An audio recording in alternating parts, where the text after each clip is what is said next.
¿Qué tal? Saludos, buenas tardes. Qué alegría compartir con ustedes una nueva jornada de su programa El Poder de la Tarde. Le llamamos poder no por nada en particular, porque aquí nadie de los que vienen aquí tenemos poder. Se llama el poder de la información, ¿no? Poder de la tarde, poder de información. Y eso es lo que buscamos, dotarlos a ustedes en vivo de información. Ustedes saben que hoy es martes de salud. Y al ser martes de salud estará aquí el doctor Alejandro Cambiaso Rate para conversar efectivamente de salud. Ahí hay un tema interesantísimo con el invitado. Y el mismo doctor Cambiaso que se le mueve la recta. Eso es que tú le pones un swing ahí y él lo batea. Entonces este martes acusamos ya 7 días del mes de septiembre, del mes 9 del año 21. Miren qué interesante, siglo 21, año 21. Eso no se ve siempre. Y los siglos se denominan por una acumulación de años. Cuando suman 100 ya han alcanzado o hemos alcanzado un siglo. El 20 evidentemente correspondió al pasado, ¿verdad?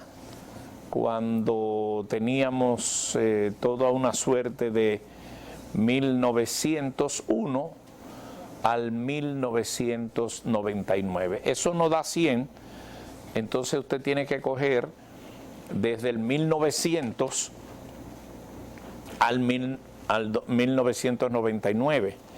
Los matemáticos son una cosa seria, pero siempre será oportuno establecer eso. La República Dominicana se encuentra un poco agitada, para citar un término, a propósito de martes de salud. Hay todo un reperpero armado con los médicos. Hay una huelga montada para mañana y pasado contra las ARS, que vale decir contra los usuarios que tenemos ARS, o sea, los que tenemos seguros de salud, que el 99.5 de los asegurados son con ARS. Es decir, que son administradoras de salud. Los médicos están reclamando que el pago por honorarios que le hacen las aseguradoras, las ARS, las administradoras de salud, cuando nosotros nos vamos a atender, son muy bajos. Porque con ese seguro se cubre la parte médica, la parte administrativa, la parte de los equipos médicos, etcétera, etcétera. Algunas medicinas y también los honorarios médicos. Pero los médicos entienden que el cápita, que el valor que se le paga por las consultas médicas son muy bajitos en función de los beneficios que obtienen las ARS. Eso es un pleito viejo, casado en el sentido de que viene hace tiempo manejándose eso. Entonces ahora el Colegio Médico consiguió, como colegio al fin, es una colegiatura de asociaciones médicas, consiguió el número cuasi total de todos los organismos que se van a parar mañana. Eso no significa que los médicos van a huelga. Van a huelga desde el punto de vista de usar que den un servicio y se le pague con esa ARS. Es un pleito que se puede decir de la siguiente manera: lo que hace un inglés lo paga un francés, porque es un pleito entre las administradoras de salud y los médicos. Ese pleito entre ellos, ¿quién es que lo paga? Usted. Porque todo aquel que tenga entre mañana y pasado, ¿no?, una atención prioritaria, urgente, para poderse atender en buen español, tiene que pagar de su bolsillo, y eso no es posible, porque para eso pagamos el seguro, para eso tenemos el seguro. Y usted dirá, bueno, pues espérese al viernes. Ay, si ese paciente no puede esperar al viernes porque su dolencia amerita una atención médica, se va a morir.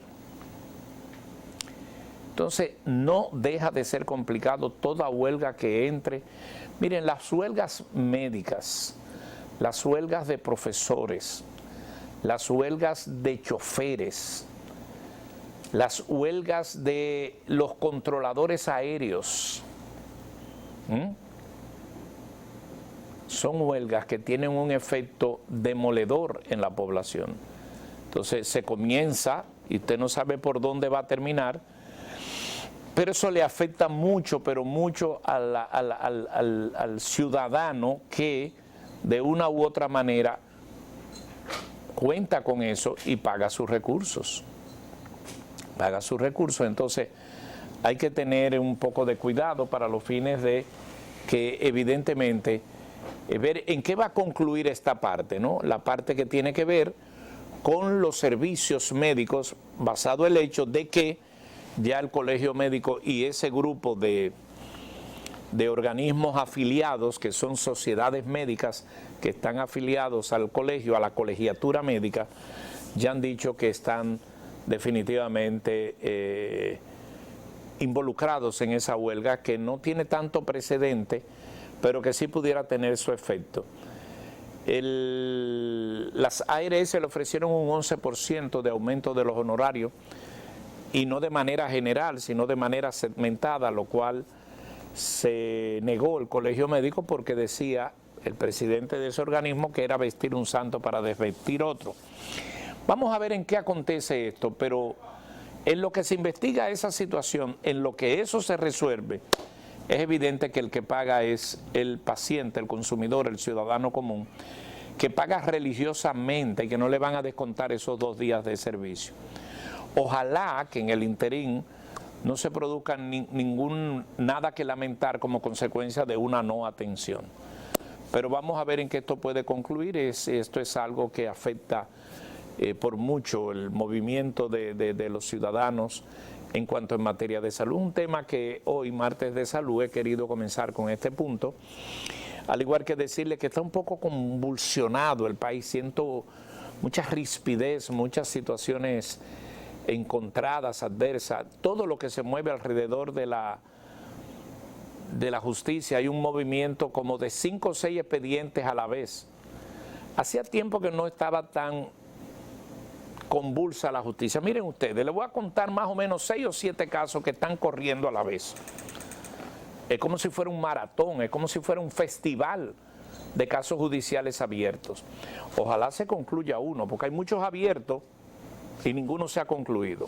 Vamos a ver, tenemos Odebrecht, tenemos el Pulpo, tenemos Medusa, tenemos Caracol.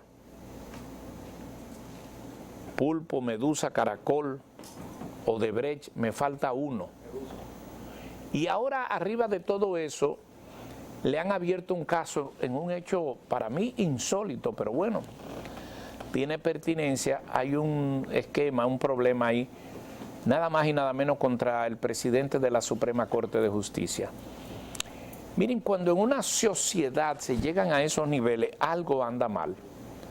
Porque quien está llamado a impartir justicia está siendo cuestionado. Y lo cuestiona no un cliente o alguien a quien se le ha vulnerado sus derechos, sino el presidente y el colegio de abogados.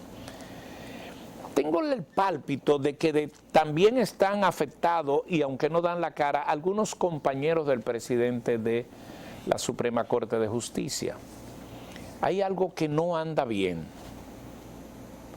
Ustedes saben que los jueces son como los militares que no hablan. Entonces uno no tiene algo, pero ahí algo no anda bien. Y eso no puede ser. Ustedes saben que está sobre la mesa también la discusión, ¿no?, de lo que es las reformas planteadas por el presidente de la República. El día 15, es decir, la próxima semana, habrá una reunión cumbre en la cual ha notificado la presencia del presidente Abinader. El otro tema que ronda en el tapete es el regreso al tope, ¿no?, a la cotidianidad de los asaltos, la delincuencia. Un error de la autoridad de gobierno, llámese la policía, llámese el Ministerio de Interior, que dentro de esta ola de delincuencia y dentro de estas situaciones que aquí se dan siempre por paquetes, se contestara de que había bajado, o de que ha bajado el porcentaje de casos de ratería, en función del año pasado, del año 19, perdón. Miren, para tratar de justificar lo injustificable no se usan estadísticas, ni todas se batean. Hay algunas que hay que dejarla pasar. Tú no puedes batearla toda, hacerle swing a todo. Porque lo hizo autoridades del anterior gobierno, que en medio de un problema sacaban unas estadísticas que, aunque sean ciertas, desacreditan las estadísticas. Porque al final del día la percepción es una cosa muy tremenda, muy tremenda. Entonces, en ese tenor, el gobierno debe, no tan débil como yo lo he hecho, sino dar sobre la mesa, porque como todo en la vida, se están generando una serie de acontecimientos muy complicados para la paz y la armonía entera. Yo salgo a trabajar al promedio de 5:15, 5:30 de la mañana, oigan eso, y todavía a las 5 de la tarde estamos trabajando aquí. Y esta mañana vi un motorista y me puse mosca, porque yo oigo que los motoristas, y eran dos, sin casco los dos y uno con mucha greña. Eran dos gente de trabajo, pero me pasaron por al lado, no me asusté, no quiero exagerar, pero al fin y al cabo es una forma de llamar la atención, porque ese tema de la delincuencia, el gobierno tiene que dar sobre la mesa y ponerle. Y evidentemente que es una situación muy adversa que pone en entredicho cualquier logro y cualquier situación que tenga en sus manos el gobierno del presidente Luis Abinader. Siguen desarrollándose acontecimientos, ya le he citado este festival de problemas que se generan. Fíjense ustedes, a nivel de la justicia, 7, 8 casos abiertos, y se siguen generando. Me preocupa ese de la Suprema Corte de Justicia. Y que finalmente ya en los próximos días, después de un año, el 21 de septiembre se cumple un año, se va a cantar una u otra situación a nivel de lo que se llama el caso de Odebrecht. Que el caso de Odebrecht tiene una pinta interesante. Miren ustedes, el caso de Odebrecht no tiene cambio de lo que la otrora jueza del Tribunal de la Suprema dijera, que con ese expediente a nadie se podía incriminar. Ha cambiado ese expediente desde la vez que la doctora Miriam Germán era miembro del Tribunal Supremo al día de hoy. Eso es lo que tienen que demostrar los jueces. Pero estas 3 jueces que están conociendo este caso, que dicho sea de paso son muy competentes, tienen currículos, algunas con summa cum laude, son 3 damas jóvenes, tienen un tribunal colegiado y están frente al país para decidir sobre el caso de Odebrecht, que será muy interesante. En los primeros días de octubre vamos a escuchar esto. Anoche se dio un caso interesante hablando de este tema del Festival de la Justicia. Que mire, yo no me quito los lentes porque no tengo manía de quitarme los lentes ni ponerlos sobre la mesa. Pero anoche aconteció un caso rondando las 10:30 de la noche, de esos que es una lección para los que estamos en los medios, que uno no debe hablar con el lanzamiento. Con el lanzamiento es, como me enseñó Hermógenes Casado, que tú te vas con lo primero que tú oyes. Calma, porque hay muchas cosas. Resulta y viene a ser que hay 3 imputados en el caso de Operación Pulpo que han llegado a un acuerdo con el Ministerio Público. Se han declarado culpables y para comenzar se les va a variar la medida de coerción. ¿Contra quién se declararon culpables? Con el imputado Medina Sánchez, que está ahí, Alexis Medina Sánchez. Entonces resulta que todo aquello que pasó, que lo cantó el juez José Alejandro Vargas, las medidas de coerción, que hoy es miembro del tribunal, parece que todo aquel que dijo el juez era verdad, y la imputación del Ministerio Público, partiendo de lo que ocurrió anoche. ¿Quién dio esa información? El abogado de Alexis Medina, el doctor Julio Curi. Me llamó la atención. Ahora, ¿de qué se declararon culpables? Eso lo vamos a saber el jueves, cuando el que conoce el caso, que es una jueza designado para conocer las medidas de coerción y declarar el caso complejo, van a explicar el acuerdo que se ha llegado, que son acuerdos de colaboración mutua, pero que al final Francisco Pagán va a recibir prisión, arresto domiciliario, va para su casa, que en honor a la justicia, aunque a muchos no les gusta eso, debió haberlo estado hace rato. Primero por una condición de salud y segundo porque no es el juicio de fondo. Entonces hay que tener un poco de cuidado con todo esto, pero miren cómo cambian las cosas de la noche a la mañana. Y ese fue el caso donde estuvo el mayor Girón, que habló un poco de más. Pero se pone interesante ese caso y hay que esperar los días que vienen. Para cerrar este ciclo de repaso de lo que ha ocurrido en el día, ha llamado la atención un diputado del PLD que ha dicho que está sometiendo un proyecto de ley que le está pidiendo la cédula a todo el que entre a un motel. Yo tengo un amigo que me llamó y le dije, pero ese hombre tiene algo en contra, le hicieron algo en un motel o algo. Oigan cómo comienza la gente a especular. Y resulta que no, yo vi unas declaraciones del diputado y él con dotes de sobriedad lo que dijo fue más o menos lo siguiente, que en los moteles se estaban haciendo muchos actos delincuenciales con menores, llevándolos, y que se hacían actos de droga, etcétera, etcétera.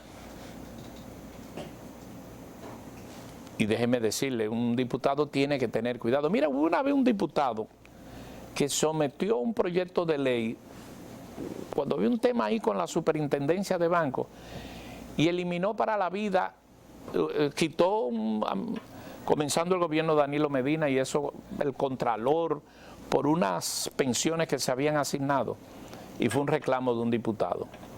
Este diputado, ahora mismo todos los dueños de moteles quisieran pedir su cabeza. Y miren que él está haciendo un ejercicio de derecho, pero si para entrar a un motel, los que van a entrar tienen que dar su cédula, usted puede estar seguro que no van a ir, porque el motel se va escondido.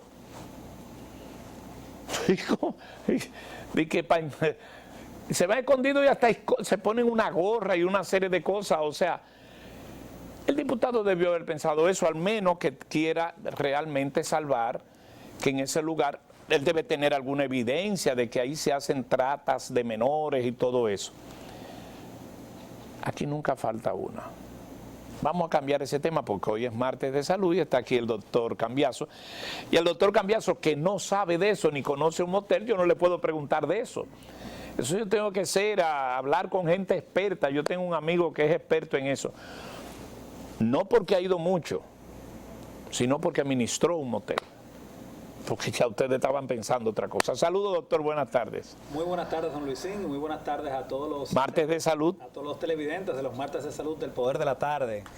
La verdad que hoy, como todos los martes también, tenemos un invitado de lujo y vamos a hablar de un tema muy interesante, la otorrinolaringología. Pero el invitado de hoy también tiene un componente particular, también es deportista. También ha practicado artes marciales. Ah, yo sé quién es. Y ha transmitido, ¿verdad?, ese don de la medicina. Pero no artes marciales así por así. Ha presidido y ha sido un ícono. Bueno, eso lo hablemos cuando él llegue. Ha sido un ícono en las artes marciales, lo cual es muy importante para incentivar a los jóvenes. Definitivamente. A la práctica deportiva. Pero en adición a incentivar a los jóvenes en la práctica deportiva, también es importante el legado de un médico. Sí. Que sirve de ejemplo no solo para inspirar a sus propios hijos que estudien la medicina. ¿Cuál es la especialidad, para que usted lo presente el médico, para que la gente esté atenta y pueda hacer sus llamadas como hicieron el martes pasado, que rompieron récord con el doctor Puello? ¿Cuál es la especialidad? Es otorrinolaringólogo. Usted sabe que yo le pregunté porque yo nunca en mi vida he podido decir otorrinolaringología. Yo le voy a preguntar a él, ¿y por qué eso tan largo? Bueno, la verdad que es una ¿Cómo palabra... es que dígamelo completo. La verdad que es una palabra... No, dígamelo corrido. Otorrinolaringología. No, usted se para, es corrido que hay que decirlo. Bueno, otorrinolaringología. Exacto, yo no lo puedo decir. Pero en ese tenor... laringología. Sí, ¿de qué viene? Otorrino corre... Oído, sí. Rino, nariz, sí. Laringología, laringe. Laringe. Pero ya vamos a entrar en detalle con esa parte. ¿Y el otorrinolaringólogo no tiene que ver con la vista? No, eso es el oftalmólogo. ¿Y con la piel? No, eso es el dermatólogo. Sin embargo, hay múltiples enfermedades que vamos a hablar más adelante. A propósito también... ¿Y cómo un otorrino tiene esa incidencia en 3 órganos y no tiene que ver con la piel ni con la vista? ¿Por qué lo salta? Porque son órganos muy complejos, cada uno de ellos, que ameritan una especialidad. Y todo lo que es la cavidad oral, cuando hablamos de oído y cuando hablamos de fosas nasales, están interconectados. Y parte de eso es lo que vamos a hablar en el programa de hoy. Tenemos con nosotros al doctor Mejía Javid. Una autoridad. Eduardo. Quien es una autoridad en lo que es otorrinolaringología, pero también ha tenido mucha experiencia inclusive en lo que es gestión de centros de salud. Y vuelvo y reitero, también es una persona que goza no solo del cariño de la clase médica, sino de amplio respeto en la comunidad. Porque al igual que el doctor José Joaquín Puello, hay varios casos en que he tenido pacientes con temas otorrinolaringológicos y personas de escasos recursos, y el doctor siempre está presto para asistir a este tipo de casos. Aunque siempre le hago unas preguntas antes de pasar, me llama la atención de 3 áreas que tienen que ver, ¿verdad?, con la parte superior, que no está con el otorrino. Por ejemplo, los ojos son el oftalmólogo. Claro que sí. La parte dental, el odontólogo. La parte facial, el dermatólogo. Bueno, depende. Sí, pero dermatólogo sí es piel, pero también están los cirujanos maxilofaciales. Entonces son 4. Que también trabajan de la mano de lo que es la odontología. Y esos 4 no tienen una incidencia en la función del otorrino. No le pueden dañar un área al otorrino, no. Definitivamente. Hoy día la medicina es colegiada. Trabajamos de la mano las diferentes especialidades. Pero como hay personas que se dedican específicamente al manejo de ciertos órganos y sistemas, tienen esa expertise no solamente para la parte clínica, sino para la parte quirúrgica. Ok. Entonces vamos a dar esa pregunta a él. Pero usted le quería hacer, doctor, yo estoy escuchando muchos problemas del menisco. Tengo un amigo que se llama Garibaldi Bautista, que a cada rato ahora tiene un problema que lo van a operar o le jalan el menisco. ¿Qué es eso? Bueno, ya estamos hablando de algo que tiene que ver con ortopedia, sí. Definitivamente, aunque también pudiera estar en ¿Un médico general no sabe de ortopedia? Sí. Definitivamente. Ok, si no yo le cambio la pregunta. No, tiene conocimientos básicos de lo que es ortopedia. Menisco. Sin embargo, aunque tenga un S4 que lo faculta hasta para hacer un procedimiento quirúrgico, no es lo idóneo, por lo mismo del respeto a las especialidades y evitar lo que es el intrusismo. El menisco es una estructura que está en la rodilla. La rodilla, al ser una articulación que tiene tanta movilidad, tiene a su vez múltiples tendones, que son las inserciones de los músculos en el hueso, y múltiples también estructuras óseas. Por eso cuando vemos una rodilla o cuando hay una lesión de rodilla, con la radiografía solo podemos observar la parte ósea en términos anteroposteriores y laterales, y si queremos ver si hay una lesión de tejido blando, tenemos que auxiliarnos de otros estudios como son la sonografía o la resonancia magnética. Las lesiones en el menisco son bastante frecuentes en futbolistas, en deportistas, pero también en personas... ¿Es un hueso grande el menisco? Pero también, no, la verdad que si le pudiéramos pedir al señor director que ponga una imagen... Qué raro, parece que me cambiaron al director, de una rodilla, hace rato le hubiese puesto un menisco. De una rodilla ahí podemos ver... No está mi director ahí. Estructurada. Llévenmele café al director, que estoy menisco. viendo que hoy... Llévenmele café. Hace rato que ya me hubiese puesto el menisco y una rodilla. Y vamos a ver. Sí, pero vuelvo y reitero de que son lesiones que vemos con cierta frecuencia y que no solamente la manejan el ortopeda. Y si hay una lesión importante en el menisco, muchas veces puede requerir un procedimiento quirúrgico, una artroscopía o una cirugía de rodilla. Pero también los especialistas en medicina física, en rehabilitación, pueden manejar estas lesiones si no son lesiones de alta complejidad. Hoy día trabajamos una medicina colaborativa, vuelvo y reitero, el ortopeda con el rehabilitador, y nos auxiliamos de diferentes estudios de imágenes para catalogar una lesión si es leve, moderada o severa. Aquí está, doctor, mírala aquí, mírala ahí.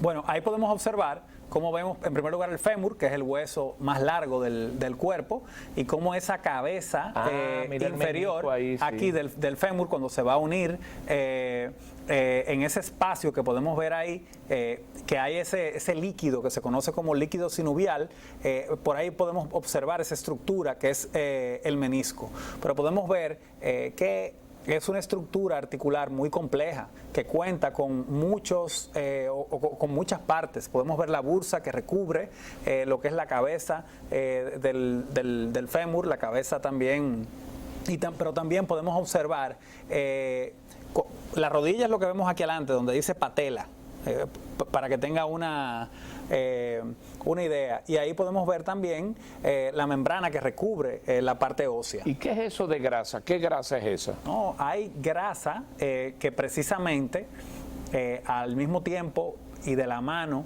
de lo que son el líquido sinovial, es lo que nos permite. Que si tú no tienes grasa, no articula bien. Es lo que permite precisamente la articulación, que la articulación funcione. Y también rodeado, es una forma de proteger también el hueso.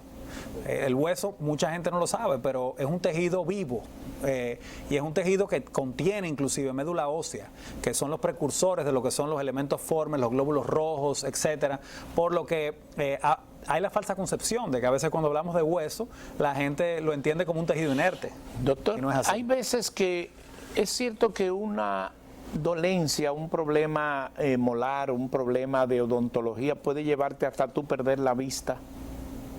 O sea, que un problema que tú tengas que se te pueda reflejar en un problema de a nivel de odontológico, eso puede generar dificultades en otros órganos.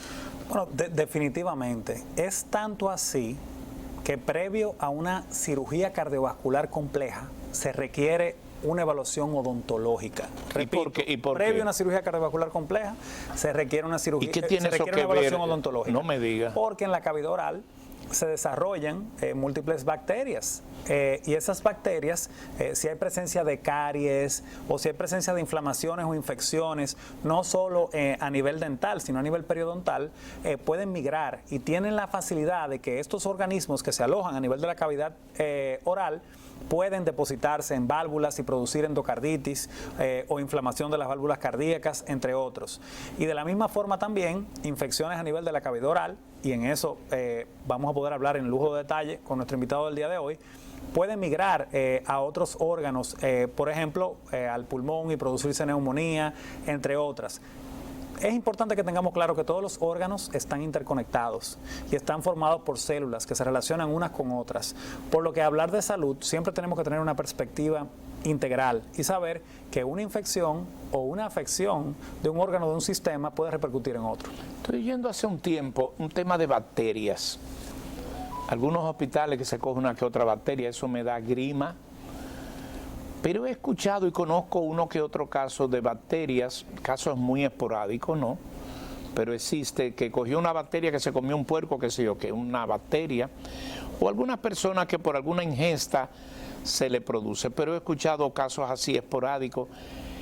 ¿Qué se debe prever en esto? Porque eso es un tema muy delicado, ¿eh? Bueno, en primer lugar, vivimos en el cuerpo humano de forma normal y las personas sanas tienen múltiples bacterias. Por ejemplo, en el tracto gastrointestinal, sobre todo a nivel del intestino, que nos ayudan a absorber los alimentos. Por lo que las bacterias son parte de la vida. Sin embargo, cuando se sale de la proporción natural que debe de tener un organismo, el crecimiento de una bacteria, o cuando adquirimos una bacteria que no está supuesto a estar en nuestro cuerpo, nos enfermamos. En los hospitales esas bacterias o enfermedades adquiridas que se pueden o que podemos estar en contacto con ellas se llaman enfermedades nosocomiales o enfermedades intrahospitalarias. Por eso es importante que al abordar a un paciente tratemos de manejar ese caso y darle de alta dentro de los protocolos, pero de la manera más rápida posible, para prevenir este tipo de infecciones. Pero también hay personas que tienen su sistema inmunológico deprimido, ya sea porque tienen cáncer o un VIH, o las personas obesas inclusive se consideran personas inmunosuprimidas, o que de edad avanzada, o que son muy jóvenes, niños neonatos, que también pueden tener un sistema inmunológico débil y que pueden adquirir con cierta facilidad ¿qué es eso? Bacterias. Bueno, ahí lo que se está observando en la parte superior es el hígado, debajo lo que es el estómago, la curvatura mayor, la curvatura menor, y debajo todo lo que es el tracto gastrointestinal, en la parte superior el intestino grueso, debajo vemos también lo que es el intestino delgado y el recto. Y hay en esa imagen, ponen como si fuera una especie de simulacro de la microbiota o de la bacteria convencional que debe de estar dentro del tracto gastrointestinal para poder ejercer su función de absorción. El estómago es el órgano que se encarga de la digestión. Sin embargo, estos alimentos, luego de que son digeridos y transformados en energía, deben de ser absorbidos. Y a veces se producen en el intestino enfermedades o desequilibrios infecciosos que pueden ser no solo bacterianos, sino también producto de enfermedades inflamatorias o virales que alteran esa flora bacteriana. Doctor, ¿de qué es que surge la resaca? ¿Por qué hay resaca? Bueno, la resaca surge por múltiples causas. En primer lugar, Cuando se da uno trago no sale de una resaca. Bueno, ¿Y por qué? O sea, la resaca, ¿qué es eso? en primer lugar, golpea más fuerte en la medida que los años pasan. Usted se habrá dado cuenta de que usted tenía 20 años, 25 años y decía, pero mira, yo podía salir a tomar y el próximo día me iba a la universidad. ¿Y eso tiene que ver con la vejez? Y definitivamente, porque en las personas que hacen o que tienen ingesta prolongada e importante de alcohol, el hígado se va cansando, igual que el páncreas. Y el alcohol inhibe la hormona antidiurética y hace que las personas vayan mucho al baño. Al ir las personas mucho al baño, se deshidratan.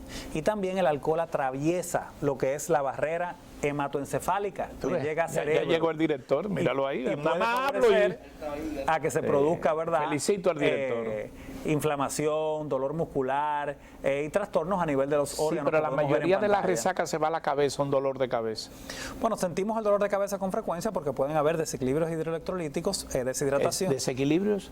Hidroelectrolíticos, o sea, disminución o deshidratación, y también déficit de lo que es sodio, potasio, cloro, magnesio, calcio, entre otros, por esa diuresis importante que se produce en el consumo excesivo de alcohol. Es una exageración decir que una presidenta bien fría quita la resaca, ¿verdad?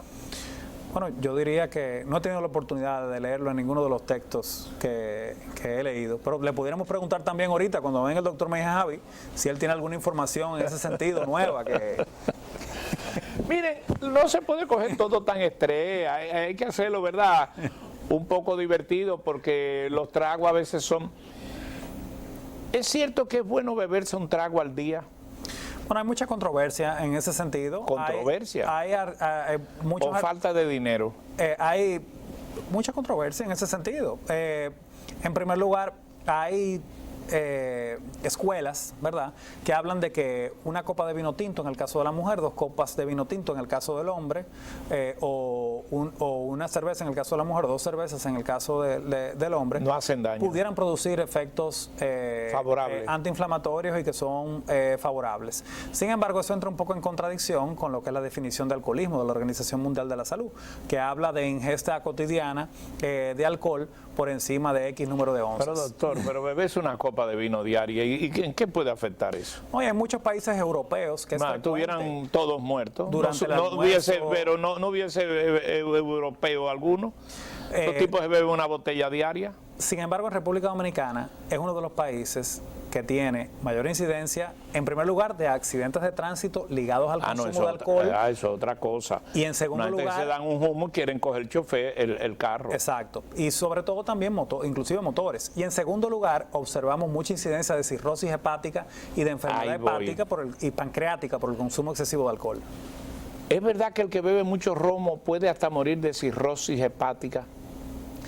Bueno, definitivamente el ¿Y alcohol... por qué la cirrosis hepática? No entiendo. El alcohol es una de las causas principales de cirrosis hepática. En primer ¿Qué lugar, es cirrosis hepática? el hígado está conformado por unas células que se llaman hepatocitos. Esas son las células hepáticas. Y tiene una irrigación importante, y tiene una función básica, que es ser una especie de laboratorio o de filtro, por decirlo de una manera bien sencilla, de lo que es los desechos tóxicos del cuerpo. En la medida que consumimos alcohol de forma importante, se produce una inflamación en el hígado que no me permite que realice su función de forma correcta. Pero lo mismo sucede no solo en el hígado, por eso es la importancia de la interrelación de los órganos. En el páncreas se inflama y tenemos más predisposición también a hacernos diabéticos y a que se desarrollen enfermedades como cáncer de páncreas, cáncer de próstata y cáncer de diversos órganos. Y con esto también se producen alteraciones en el metabolismo. Ahí podemos observar un hígado donde podemos ver un hígado que presenta áreas de lesión, pero el que tiene un hígado sí está muerto y no se ha dado cuenta. Pero es interesante también poderlo observar. ¿Se puede extirpar el hígado y vivir sin hígado? No se puede vivir sin hígado, pese a que el hígado es uno de los órganos que tiene mayor capacidad de regeneración, o sea que sí se hacen trasplantes hepáticos que pueden ser inclusive... trasplante de hígado. Trasplante de hígado que pueden ser inclusive cadavéricos. ¿Y el donante debe... ¿El qué? Cadavéricos. En República Dominicana... ¿De un fallecido? Sí, en República Dominicana Dios se hizo el mío. primer trasplante hepático cadavérico en el Hospital General de la Plaza de la Salud, el doctor Guiomar Figueroa, hace aproximadamente 15 años. ¿Y el hombre está vivo? La verdad que no le he dado seguimiento al paciente, pero los duró. primeros 3 años estuvo en buenas condiciones. ¿Y no le cambia nada de la vida? Sería interesante Indagar un poco sobre cómo... Muchas gracias, doctor. Vamos a la pausa, vamos a ir con nuestro invitado. Estoy muy contento con el invitado por su calidad de servicio al país, pero sobre todo su experiencia, ¿no? Sí, pero en adición a la experiencia, una persona que se mantiene actualizada, una persona que le apasiona lo que hace. A propósito, yo creo que esa es la clave. A propósito, médico que no se actualiza, médico que se quedó. Definitivamente. ¿Y dónde un médico se actualiza sin ir a la universidad? Bueno, se actualiza con distintas capacitaciones que pueden hacerse presenciales, pueden hacerse online, a través también de universidades, a través de diversos revistas científicas, cursos, a través de congresos, simposios, entre otros. Pero es fácil. Cuando usted ve que hay un médico, que ningún médico va donde él. Si usted ve que, por ejemplo, yo soy médico, tengo que ir a un otorrino y voy donde el doctor me dice, Javi, ya usted sabe que ese otorrino es bueno. Sí, porque no hay nada que mejor venda a un médico que otro médico vaya a curarse con él. Al que usted ve que los médicos le mandan su mamá, exactamente, o sus hijos, usted puede ir ahí sin bueno. falta. Sí, sí, porque en la clase se conoce todo el mundo. Claro. Entre médicos te veréis. Vamos a la pausa, vamos a regresar. Ya ha sido anunciado nuestro invitado del día. Les quiero plantear que, como siempre, vamos a escuchar primero preguntas y observaciones de lo que hace un otorrino, ¿no?